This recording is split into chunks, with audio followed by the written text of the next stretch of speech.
Alright, today we have a customer who brought us a used Unichip because we took it out from his Montero. It's a 2017 Montero, and he wants to transfer it to his little bit older 2015 Pajero 3.2. So that's the nice part about the Unichip, is that when you do sell your car, you can remove it and then you can transfer it to pretty much any other car, gas or diesel. So what's going to happen is that we're going to rewire it, because the wiring is different from the Montero to the Pajero, because it's the latest Montero and it's an older Pajero. So we're going to do that right now, and then we're going to be installing it.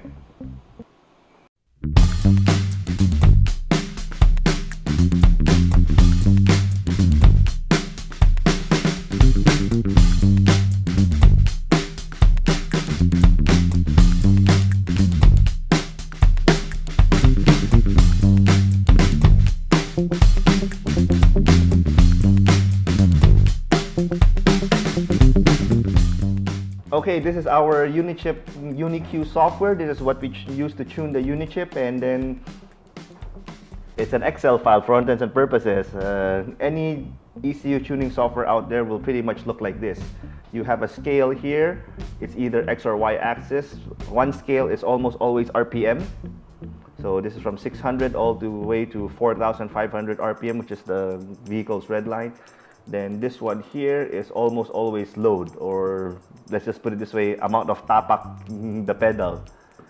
We have two maps here that we pretty much manipulate for the diesel Pajero. One map here is related to the fuel pressure, and the other map here is related to injection timing.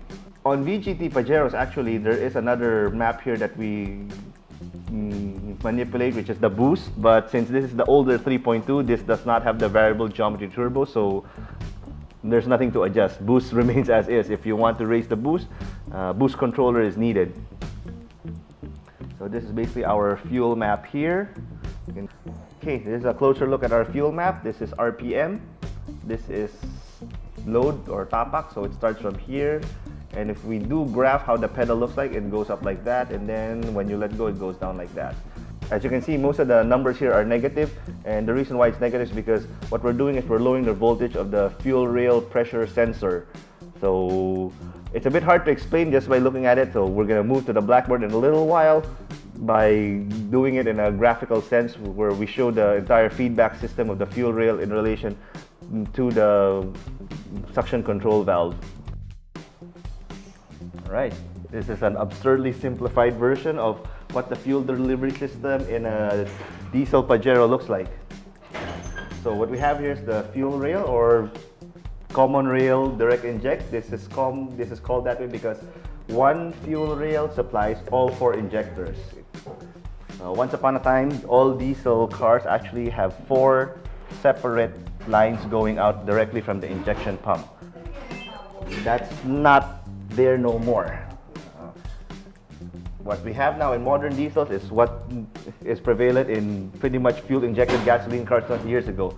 One common fuel rail supplies all four injectors.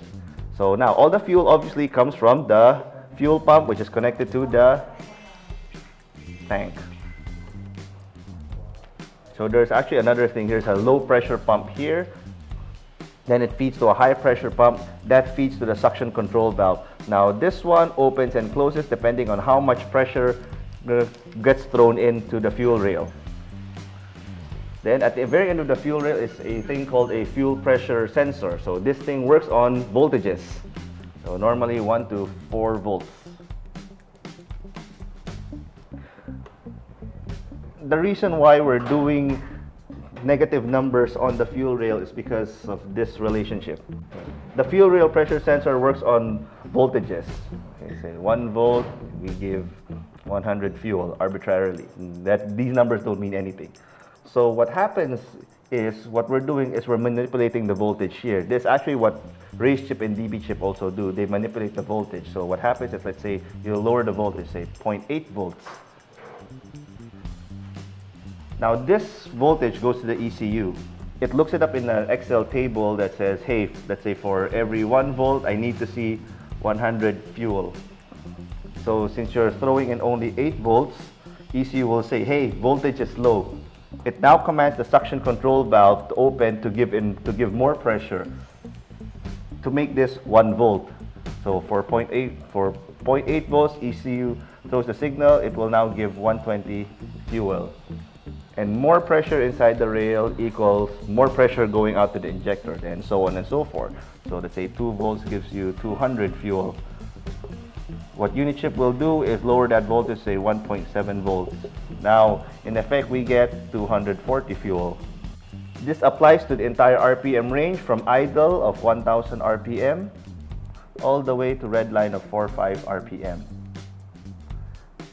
How much lower can you lower the voltage? Well, that depends on the car, that depends on the condition of your fuel rail pressure sensor, that depends on the condition of your suction control valve. If you lower the voltage too much, let's say, since the working range is only 1 to 4 volts, anything beyond 4 volts will throw you a check engine light. So let's say 4 volts na. You make Unichip lower down to 3.5 volts. This is 400 fuel. 3.5 volts suddenly gives you 420 fuel. Then that feedback mechanism will now make this one 4.1 volts. Then it will trigger a check engine because it's not supposed to go that high. That's the same way that DP chip, race chip, and everybody does it. You have here a module that has probably 10 switches.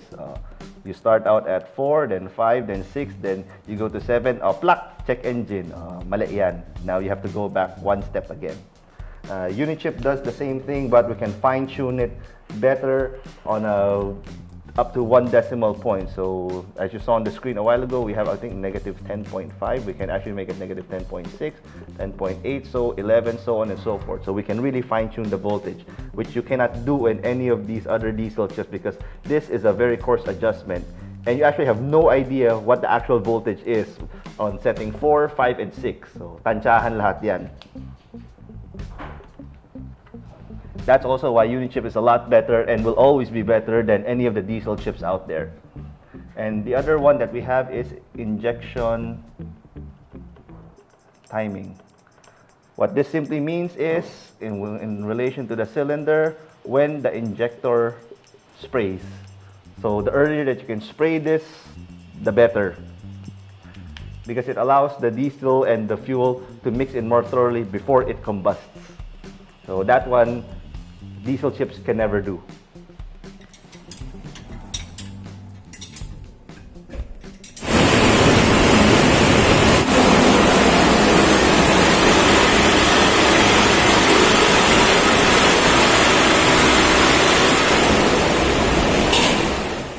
Okay, we're done with our Pajero dyno, and this is our baseline at 150 wheel horsepower, which is pretty much what we expect from a stock 3.2, and then this is our Unichip tune over here. So peak to peak, we actually got 35 horses more. On the bottom end, it's from 117 to 140. That's about 23 horses. Then it gradually goes up. Maximum gain is here about 135 to 175. So that's a little bit more than 35 also. Torque, we went from 450 to 488 at 2000 RPM, and then the gain is pretty much consistent all throughout until red line. And we end up with a final horsepower of 184 at 3200 RPM. Now the inevitable question is, which is better, Unichip or ECU remap? That's the question we keep getting, and this is my guideline for you if you're trying to decide. If you're the kind of person who sells your car every 2-3 years, I would suggest you get Unichip, because every time that you sell it, you cannot take the remap with you. So the Unichip you can remove and transfer to your next car. But if you plan to keep your car, let's say you're one of those people na pag namatay ako, kasama ko, ililibig yung kotse ko, then you get ECU remap.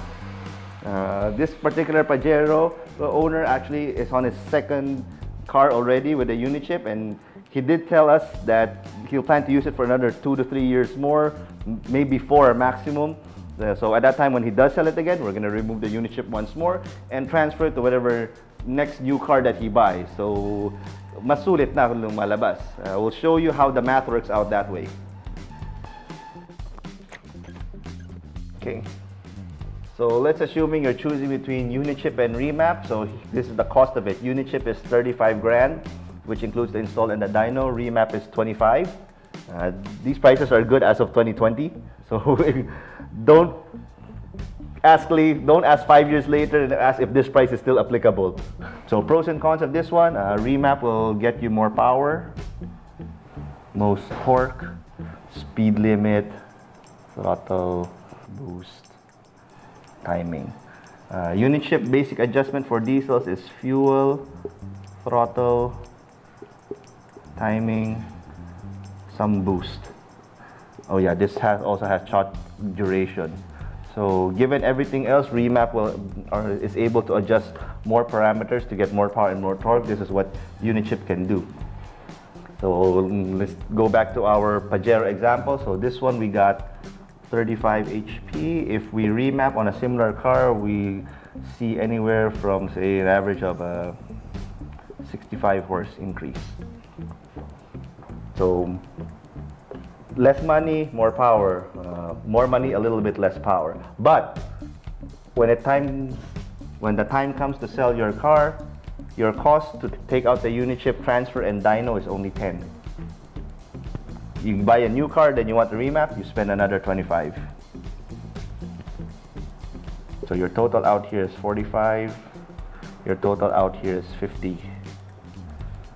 So tipid ka dito na ng 5 on your next car with Unichip. Plus, whoever's gonna buy your car is not gonna enjoy the extra power, because with remap, there's no way that you can bring it with you. I mean, okay, fine. To be strict about it, if you want the modified file, I can give it to you in a USB, which is basically next to nothing for you. You can't load it, you can't eat it, you can't sell it, nothing. It's just a file. Without all the equipment and the dyno needed, it's just code on your USB file, so next to nothing. There's absolutely no benefit for you in having that particular file. It's not even that big, it's only about 2 MB. An MP3 is actually bigger. So once again, if you're planning to sell your car after a few short years, I suggest you get Unichip over remap.